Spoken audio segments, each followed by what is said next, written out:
Well, last week I told you it was a rough sermon for me. I bit off, I think, more than I could chew. I tried to preach a whole chapter, Deuteronomy chapter 20. Then I tried out of that chapter explain God's perspective on warfare and talking about his occupation of the earth. And I figured it was about a 40-hour sermon condensed into 40 minutes. So I was a bit kerfuffled last week. It's an old-fashioned word, means I was confused and frustrated. So with this in mind today, I want you to take a deep breath. Take a deep breath. Breathe in and out. Doesn't that feel good? Lean back a little bit in your chair and just relax. Just relax today. That's what church is all about. Just to be wrapped in a warm comfort of delight, right? So just go, try that once. Go, We don't need to be kerfuffled. We need to just enjoy life. And so here's my objective this morning. I am going to make this sermon easy as pie. I'm going to preach on a small little section of Deuteronomy, something that is very clear. You're not going to be confused about it. And honestly, a good friend last week said, man, this Deuteronomy series, it's good, but it's like getting thumped on the head, and I have headaches every time I leave, so no headache today. No headache today. Here's what we're going to do. We are going to tiptoe to the tulips this morning. We're going to have a great time together, and it's going to be a lot of fun. So instead of what we did last week, where it was very difficult, we're going to tiptoe through the tulips in Deuteronomy 21. So if you can open up to Deuteronomy chapter 21, we're going to look for just a very small, clear section of Scripture and have some fun with it. You guys agree with that? Sound good? Missy, sound good? Yes. We're going to tiptoe through the tulips. So let's start with verse 1 to find a really good topic. Verse 1. It reads like this, Deuteronomy 21. Oh, by the way, we have some new pew Bibles that are in the back, hardcover, and I'm going to be using this when I preach, and I am on page 277. All right, so here we go. Verse 1, Deuteronomy 21. Moses writes, if someone is found slain, lying in a field, in the land the Lord your God is giving you to possess, and it is not known who the killer was, your elders and judges shall go out and measure the distance from the body to the neighboring towns. Okay. Little dark, little bloody. Let's save that for Halloween. Let's go to the next section. Verse 10. Verse 10. That's the next section. Let's read verse 10. When you go to war against your enemies and the Lord your God delivers them into your hands, here go war again, and you take captives, if you notice among the captives a beautiful woman and are attracted to her, you may take her as your wife. I don't know if we want to preach on going to war looking for a wife. We'd preach that in China. Not here. All right. No, that's not prejudice. Let's go to the next section. Next section looks like, 15, verse 15. This should be nice and easy. If a man has two wives, and he loves one, but not the other, and both bear him sons, but the firstborn is the son of the wife. No, let's not do this. Not two wives. I don't want to talk about two wives. We have one more section in Deuteronomy. That should be good. Let's try it. Verse 18. If someone has a stubborn and rebellious son who does not obey his father and mother and will not listen to them when they discipline him. Oh, that's an easy one. That's a good one. Let's go through this one. And we'll call it the rebellious sons. Should be easy, good topic. Who can relate to having a rebellious child every now and then? I can. I had 4 of them, so it shouldn't be a problem. Most parents have been there. A child's not listening. Maybe they're mouthing off when moms tell them to pick up their room. Maybe they're not cutting the lawn when they're asked to. They're just not obeying. Okay, so this is a good topic. So far, so good. We're going to learn some good parenting techniques. Let's go to verse 19. His father and mother shall take this rebellious son, shall take hold of him, and bring him to the elders at the gate of his town. What does that mean? Let's think. Take hold of him. What does he grab him by the neck, by the shoulders, Probably throws him in the back seat of the car. Son, get in there. We're bringing you to town. I don't know. Not sure that would go too well. A little extreme, but we've jumped in, so we got to keep going. I can imagine, you bring the son to town, and the judge goes, "You're bringing your son in. Why? Because they're not listening to you? I don't have time for this. I don't have time for this." And then the parents would say something like, "Your Honor, he's been mouthing off again."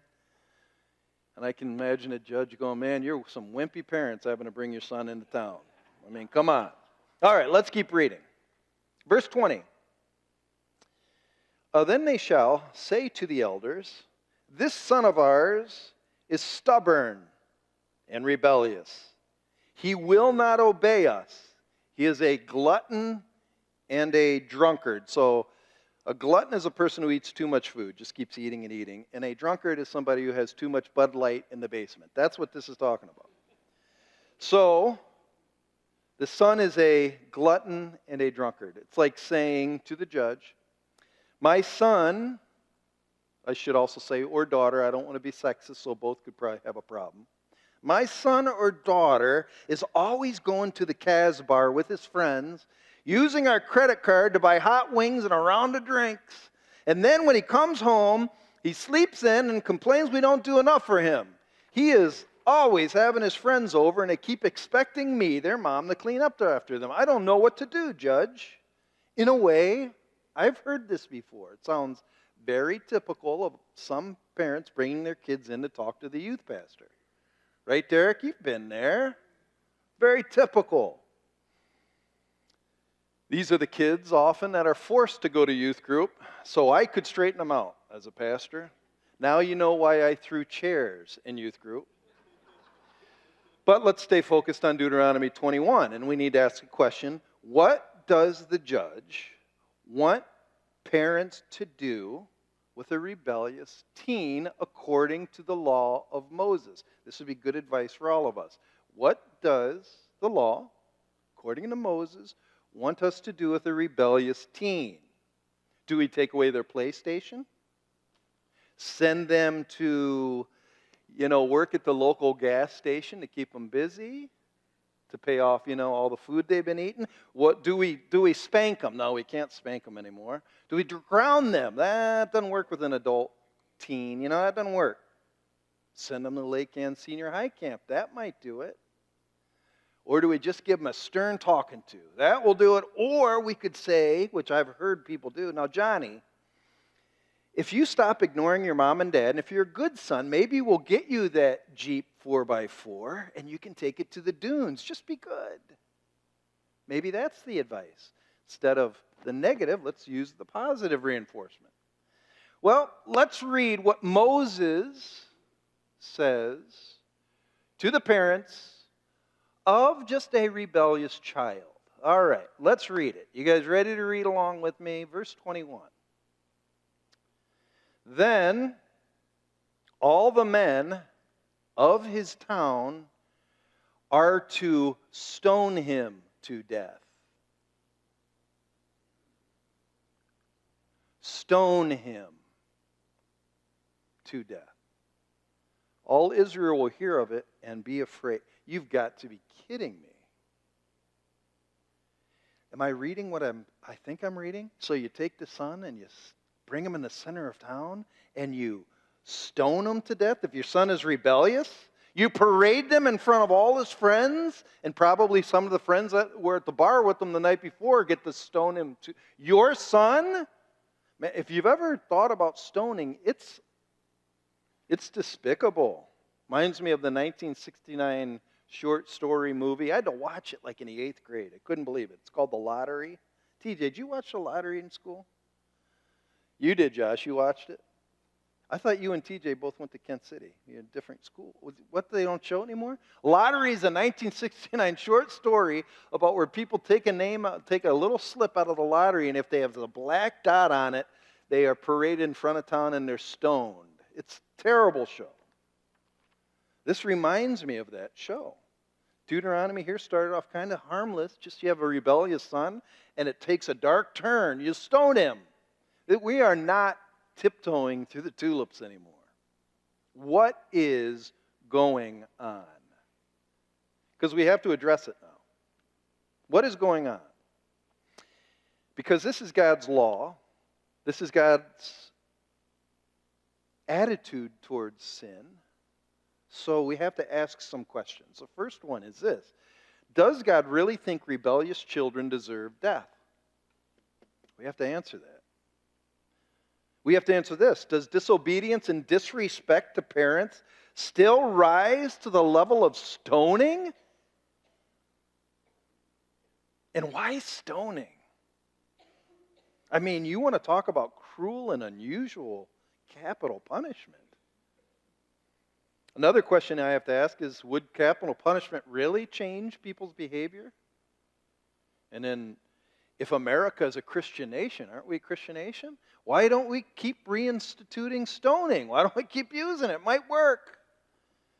Just asking these questions makes me nervous. I can imagine some reporter listening to my sermon out of context and saying, leader of local church calls for reinstatement of stoning as capital punishment. Or another one, patriarchy on the rise in small rural town. Or monster pastor on the loose. But you do have to admit, this is a weird story. I mean, come on. Stoning. A thump on the head, caved in skull, and everybody piles on with rocks.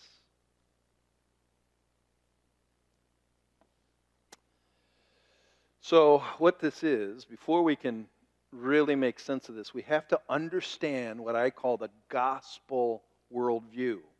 You got to see life through the gospel first. And the way to do that is I have to contrast two cultures. Moses' day, Israel, and who the book of Deuteronomy is written to, and our day, America. It's a two different cultures, completely different, because of something that happened. So you could say this: the book of Deuteronomy was written to a country that was ruled theocratically. It's a theocratic rule, which means God was the king, the president. He was in charge. There's a covenant between God and Israel. So the first part is God was the king, their savior, and he rescued them out of bondage from Egypt. He became their leader. And then you have Israel, who, because they were rescued, they promised in return to obey his law. It's a covenant, an agreement of love. And in this covenant, God wanted his people, we talked a little bit about this, to be set apart from all the other nations. That word set apart is where we get our word holy. Holy means we're different than everybody else. We're on display to glorify God. So I just kind of want to show you the covenant they had. Go to Deuteronomy chapter 4, and you'll understand what I mean by this. This is the rule that they were under. Deuteronomy chapter 4, look at verse 1. We're not going to read a lot of verses, but I just want you to see what I'm talking about. So verse 1 says, now Israel, Moses is speaking to the nation Israel, hear the decrees and laws I'm about to teach you. Follow them so that you may live and may go in and take possession of the land the Lord your God of your ancestors is giving you. So it's an agreement based on his laws and his decrees. Look now at verse 23. Verse 23. Be careful not to forget the covenant of the Lord your God, the agreement of the Lord your God, that he made with you. Do not make for yourselves an idol in the form of anything the Lord your God has forbidden. So an idol, basically the best way to put it, it's God and Israel is like a marriage. And an idol is being basically attracted to another lover. He's saying, hey, we have a covenant. We have an agreement. Don't forsake it. What is their covenant based on? Well, the laws and decrees. Now, if you go to Deuteronomy 5, watch how Israel agreed to it. They said, okay, we'll buy in. This is Deuteronomy 5, gives the 10 commandments, and you have verse 26 and 27. So verse 26, they hear God from the mountain, and they say to Moses, for what mortal has ever heard the voice of the living God speaking out of fire, as we have, and survived? Verse 27 to Deuteronomy 5. Go near and listen to all that the Lord our God says. Then tell us whatever the Lord our God tells you. We will listen and obey. So we agree. We agree. We'll do everything he says. So as a nation, they chose to live by the law, the decrees and rules, and they agreed that breaking the law resulted in punishment. So if we go back to Deuteronomy 21 with this rebellious child, the rebellious son, one writer says about him, he exhibits an unbending and rebellious spirit to the law and to the covenant. So he's steeped in sin, freely giving himself to drunkenness and gluttony, and refuses to respond to any parental discipline, altogether shunning the fifth commandment, which is, honor thy father and thy mother. These verses describe a hopeless case, really. They describe a young rebel set in his own ways, trying to strong-arm God, his parents, and the principles of the theocracy. He doesn't have to listen. He's his own man. That's the idea. One writer said he's like a leper whose sin will spread and undo the moral fabric of the nation if it's left unchecked. And since once the parents realize their son's moral stubbornness, they seek outside intervention, which ends up being stoning. The son wasn't looking for forgiveness. His conscience was seared. So the law has one solution to that: death. Death. And stoning was meant to be a public witness. When you see a guy's head broken by a rock, you get it. You get the point. And it's in the middle of town. So stoning was used as a public witness against his wicked, hardened heart. So if we contrast this to our culture, we live in a democratic ruled nation. A democracy is a system of government where freedom of religion and worship is built in. It's built in. And to insist compliance on one religious tradition would infringe upon our rights. Instead of a constitutional agreement or a covenantal agreement, it's a constitutional agreement. It's between people. Between people for life, liberty, and the pursuit of happiness, agreeing to live with each other independently, freely, and unhindered. And some people say under God, but most people don't mean that part. So it's an agreement. It's constitutional. So if you contrast these two societies, this is where the theological term dispensation comes in. The old law was under a dispensation of the law. That means God dealt with it according to the law. We are now dealing with what's called the dispensation of grace. God deals with us with grace. So if we talk about the law, being under the law is a top-down. It's to enforce moral behavior, civil behavior, and Levitical behavior, which means how you worship. And anyone who breaks that law has two options. Option number one, you can offer an animal sacrifice, like a lamb, or a bull, or a dove, to die for your sins. There's option number two, you can be stoned in public.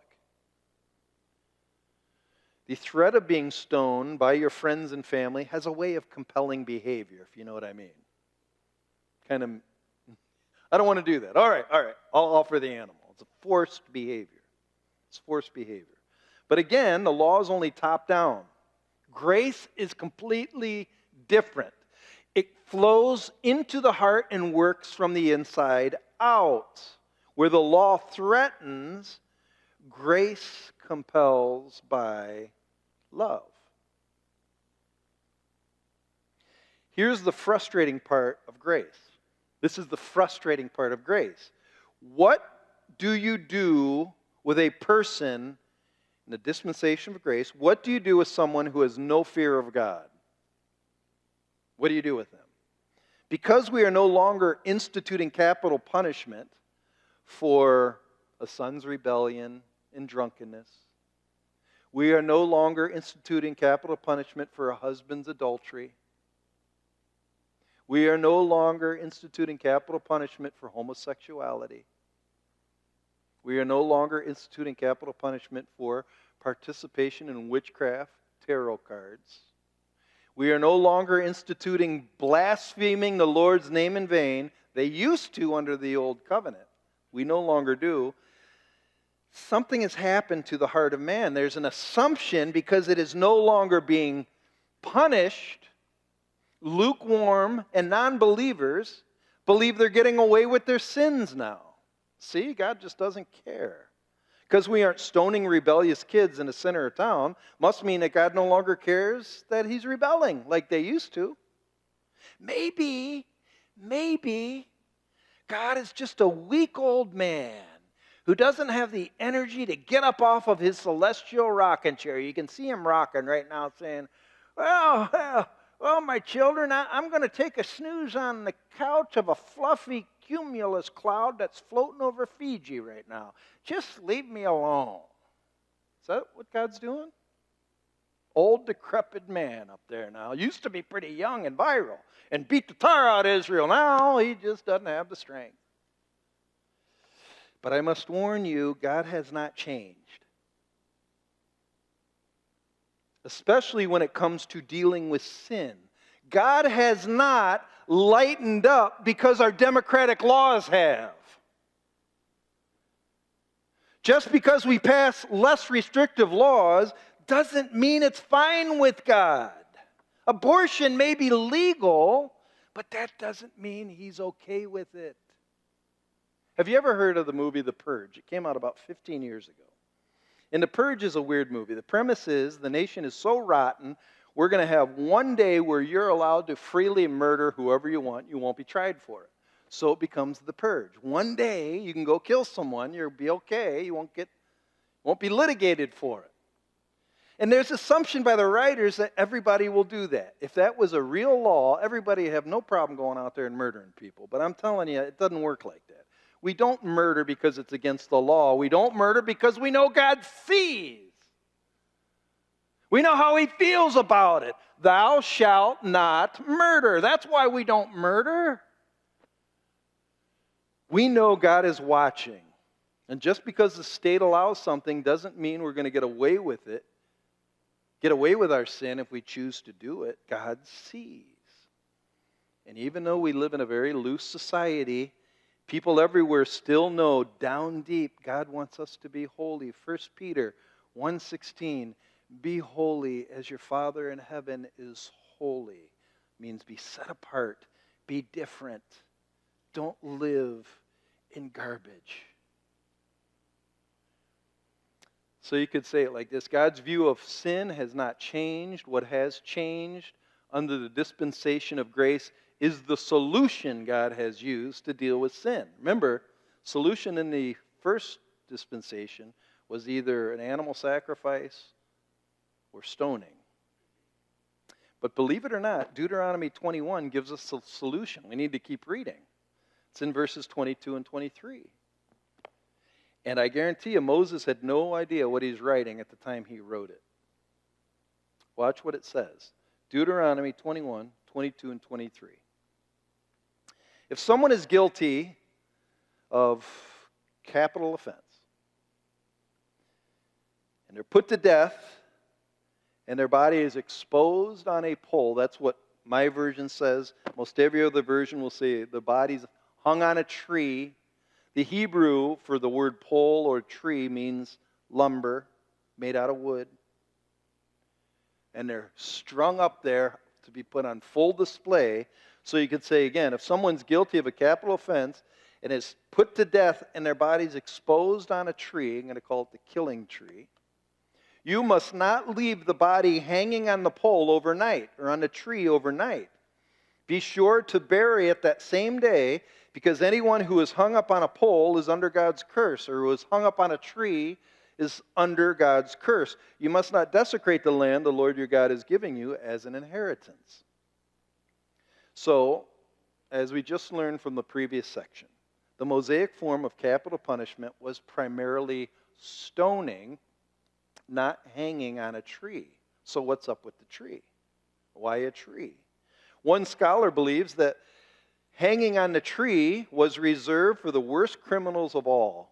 After they first died from the stoning, they that were then hung.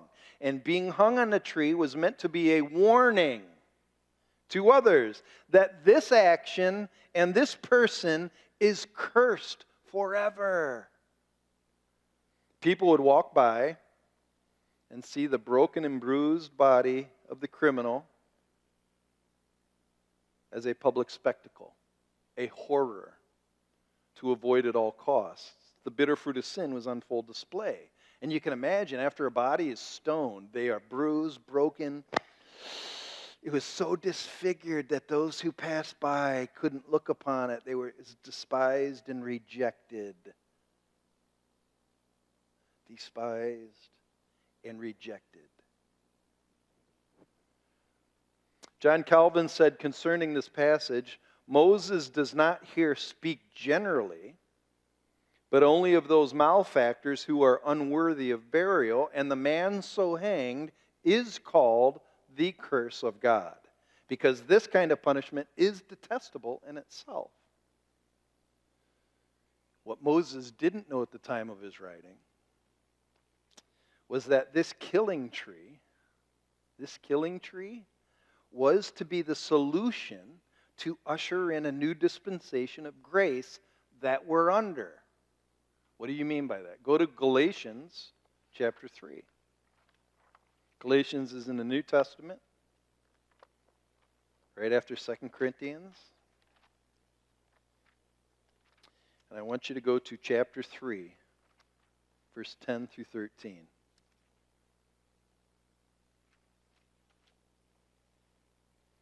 It's on my page 1659. Should help. Galatians 3, 10 through 13. And as we read through this, do you notice anything familiar? Watch what it says. Verse 10. For all who rely on the works of the law are under a curse. As it is written, cursed is everyone who does not continue to do everything written in the book of law. Remember in the first dispensation, they said, we will do everything and obey everything. And if you don't obey, you should die. That's the point. So they're under a curse. Verse 11, clearly no one who relies on the law is justified before God, because the righteous will live by faith. Meaning you can't find righteousness by the law, because we will break it sooner or later. We actually are justified by faith. Verse 12, the law is not based on faith. On the contrary, it says the person who does these things will live by them. Christ redeemed us from the curse of the law by becoming a curse for us. For it is written, cursed is everyone who's hung on a pole or on a tree. What does that mean? Well, you remember how Jesus died? He was hung on a tree. It's a cross. It's a wooden pole. The man who never disobeyed his father, never got drunk, never rebelled, was hung on the tree for you.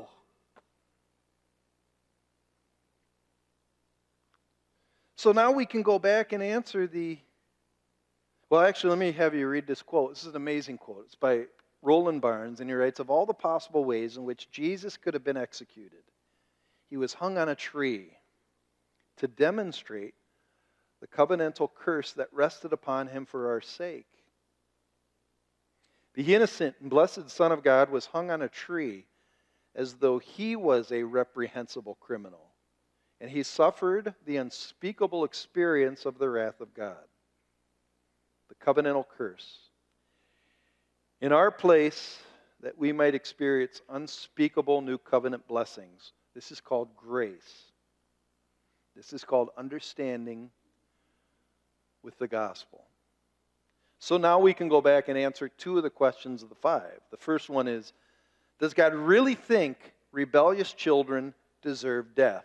Yes, but does disobedience and disrespect to parents still rise to the level of stoning? Yes, but what? But because of the killing tree, But because of the killing tree, God has already punished rebellion for all people. And now he offers salvation to those who turn to him by faith and receive grace. Turn to Luke 15. Luke 15 is the story of the rebellious son under the dispensation of grace. We read the story of the rebellious son in Deuteronomy under the dispensation of the law, and they said, stone him. Let's read the story of the rebellious son under the dispensation of grace. It's in Luke 15, 11 through 32.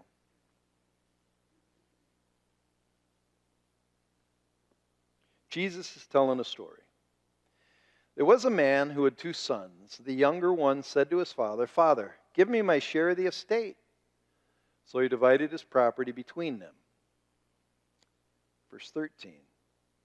Not long after that, the younger son got together all he had, set off for a distant country, and there he squandered his wealth in wild living. And so wild living is the idea of gluttony, drunkenness, debauchery. Just like the guy in Deuteronomy 21.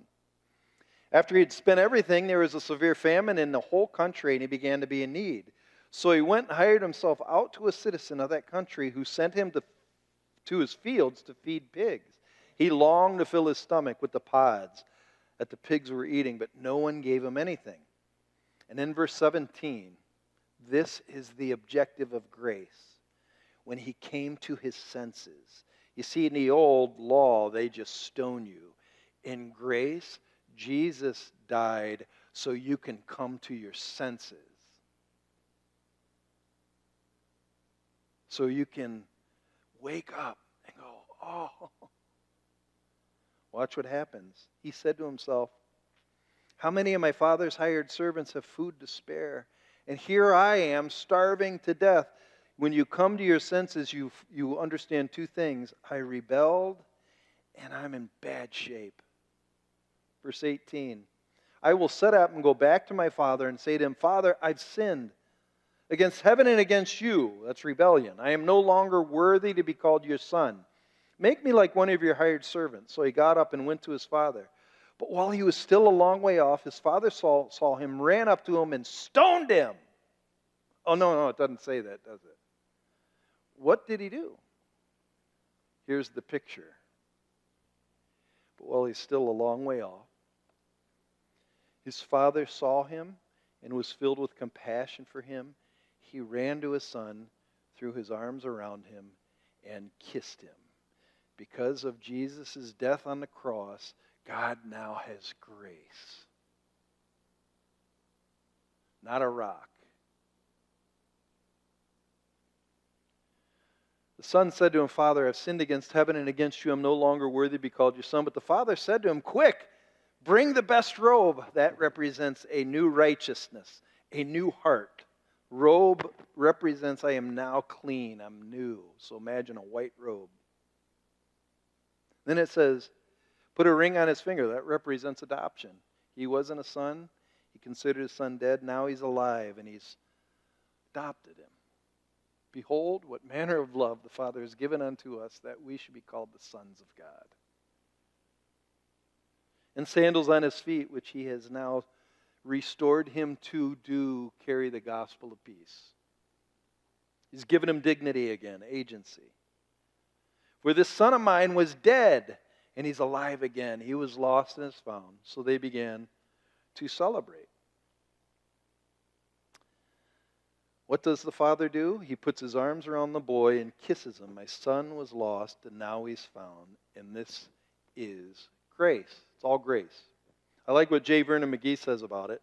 Imagine the crowd's surprise when our Lord said that the father went out with open arms to meet the boy. They had expected the boy to get what he justly deserved. He had been a disgrace. He deserved to die. But God gives grace. It's because we're not under the dispensation of the law anymore. And the reason is so you'll come to your senses and stop rebelling, because he's so good.